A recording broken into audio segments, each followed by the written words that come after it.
14,000 divided by 100. Here 100 is a divisor. 10, 100, 1000, 10,000, these are called power of 10. Of course, positive.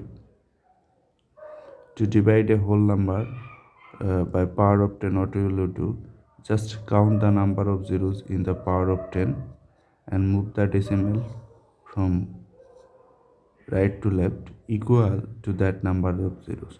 Here number of 0 is 2, so you need to move decimal from right to left 2 places. This is a whole number, so decimal point will first appear here, then 1 place, 2 place. So we are getting, look, this number,